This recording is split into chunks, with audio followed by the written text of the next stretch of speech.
છેલ્લા એક માસથી આકરા રોજા રાખ્યા બાદ શહેરના મુસ્લિમ બિરાદરો દ્વારા ઈદ ઉલ ફિત્રની ઉત્સાહભેર ઉજવણી. શહેરના ઈદગાહ મેદાન ખાતે પરંપરા મુજબ સામૂહિક નમાઝ અદા કરવામાં આવી. આ કાર્યક્રમમાં વડોદરા લોકસભાના કોંગ્રેસના ઉમેદવાર સહિત કોંગ્રેસ અગ્રણીઓ ઉપસ્થિત રહ્યા અને ઈદ મુબારકબાદી પાઠવી. વાત કરીએ સમાચારની તો છેલ્લા એક માસથી મુસ્લિમ બિરાદરો દ્વારા પવિત્ર રમજાન માસમાં શ્રદ્ધાપૂર્વક રોજા રાખવામાં આવ્યા હતા. રમજાન માસમાં પવિત્ર માસ દરમિયાન મુસ્લિમ સમાજના નાના બાળકો પણ એકથી વધુ આકરા રોજા રાખીને ઇબાદત કરી હતી. છેલ્લા એક માસથી ચાલી રહેલા પવિત્ર રમજાન માસના અંતિમ દિવસે એટલે કે મોડી રાતથી ઈદની ઉજવણી શહેરના વિવિધ મુસ્લિમ વિસ્તારમાં શરૂ થઈ ગઈ હતી.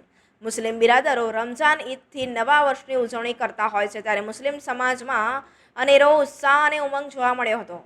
રમજાન ઈદની ઉજવણીને લઈને શહેરના મુસ્લિમ વિસ્તારમાં મોડી રાત્રે ચહલ પહલ શરૂ થઈ ગઈ હતી. મુસ્લિમ સમાજ દ્વારા પોતાના મકાનો તેમજ મસ્જિદોને શણગારી દેવામાં આવ્યા હતા. આજે રમજાન ઈદથી શરૂ થતા નવા વર્ષને પગલે પરંપરા મુજબ ઈદગાહ મેદાન ખાતે સામૂહિક નમાઝ અદા કરવામાં આવી હતી. આ કાર્યક્રમમાં મોટી સંખ્યામાં મુસ્લિમ સમાજના લોકો ઉપસ્થિત રહ્યા હતા અને દેશમાં શાંતિ સ્થપાઈ રહે તેવી દુઆ કરી હતી. આ કાર્યક્રમમાં વડોદરા લોકસભા બેઠકના કોંગ્રેસના ઉમેદવાર જશપાલસિંહ પઢિયાર, શહેર કોંગ્રેસ પ્રમુખ ઋત્વિક જોશી, પૂર્વ વિપક્ષી નેતા અને ચૂંટણી સંયોજક ચંદ્રકાંત શ્રીવાસ્તવ સહિતના અગ્રણીઓ હાજર રહ્યા હતા. મુસ્લિમ બિરાદરોને ઈદ મુબારક સાથે નવા વર્ષની શુભેચ્છા પાઠવી હતી. આ ઉપરાંત વડોદરા શહેરના વિવિધ વિસ્તારોમાં આવેલી મસ્જિદોમાં પણ મુસ્લિમ બિરાદરો દ્વારા નમાઝ અદા કરવામાં આવી હતી અને દેશમાં શાંતિ અને ભાઈચારાનું વાતાવરણ રહે તેવી દુઆ કરવામાં આવી હતી. તે બાદ મુસ્લિમ બિરાદરો દ્વારા એકબીજાને ઈદની શુભેચ્છા પાઠવવામાં આવી હતી. શહેરના કેટલાક વિસ્તારોમાં સામૂહિક ઈદ મુબારકબાદી શુભેચ્છા પાઠવવાનું આયોજન કરવામાં આવ્યું હતું. શહેરના મુસ્લિમ વિસ્તારમાં ડીજે સિસ્ટમ ગોઠવવામાં આવી હતી, તો કેટલાક વિસ્તારમાં ઈદ મેળાનું પણ આયોજન કરવામાં આવ્યું હતું. અપાર ઉત્સાહ સાથે રમજાન ઈદની ઉજવણી કરવામાં આવી હતી.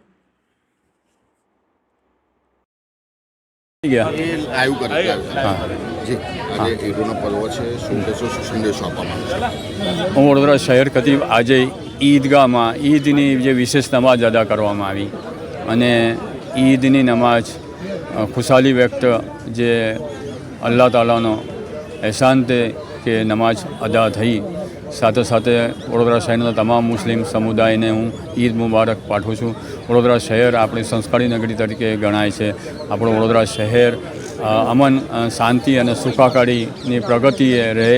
આપણું ખાસ ગુજરાત અને વિશેષ આપણું હિન્દુસ્તાન, આપણું ભારત એ વિકાસની ગતિમાં અધિક ઉત્તરોત્તર અધિક ફેલાવો થાય અને વડોદરા આપણું હિન્દુસ્તાન દુનિયામાં ચાર ચાંદ લગાવી આપે એવી દુઆ કરી છે અલ્લાહ તાલાને. સાથે સાથે હું વડોદરા શહેરના તમામ નગરજનોને હું ઈદ મુબારક પાઠવું છું અને મુસ્લિમ સમુદાય તરફથી મીડિયાનો બી આભાર વ્યક્ત કરું છું કે જે મારો અવાજ તમારી સાથે પહોંચાડે છે. એના માટે હું સમગ્ર લોકોને ઈદ મુબારક પાઠવું છું. બાબુ, શું કહેશો? આજે મુસ્લિમ સમુદાયનો ઈદનો પર્વ છે, આપણે અહીંયા આવ્યા છો. પવિત્ર રમજાન માસ ખૂબ સૌએ ભક્તિ કરી, શ્રદ્ધાથી 30 દિવસ સુધી રોજા રાખીને આજે ઈદનો તહેવાર ઉજવવામાં આવી રહ્યો છે. સૌએ ભક્તિ કરી, શ્રદ્ધા સાથે આજે ઈદની જ્યારે અહીંયા ઇબાદત ખાતે સૌ લોકો એકત્રિત થઈને ત્યારે અહીંયા અમે એમને ઈદ પર્વની શુભેચ્છા પાઠવવા માટે અહીંયા એમને મળવા માટે અહીંયા આવ્યા છે. બાબુ, શું કહેશો? આજના દિવસે શું મેસેજ ખાસ? વસુધૈવ કુટુંબકમની જે ભાવના છે, આપણા દેશના વડાઓ દ્વારા પણ જે ભાવના કહેવામાં આવી છે કે વસુધૈવ કુટુંબકમ, ભાઈચારાની ભાવના, એ તમામ લોકોએ સાથે મળીને એકસાથે અને આપણી દેશની એકતા અને અખંડિતતા જળવાઈ રહે એ દિશામાં આગળ વધવું જોઈએ.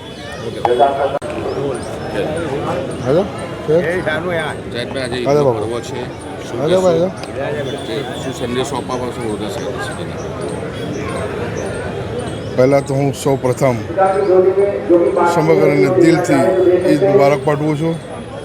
સાથે સાથે આજે વડોદરા શહેર ખાતે ઈદગાહ મેદાનમાં ઈદની નમાઝ અદા કરવામાં આવી અને અલ્લાહ પાસે દુઆ કરવામાં આવી કે હર હંમેશ અમારો ભારત દેશ અવ્વલ હતો અને અવ્વલ રહે એવી અલ્લાહ પાસે દુઆ કરવામાં આવી અને અમારા દેશમાં અમન, ચેન અને સુખ અને શાંતિ જળવાઈ રહે.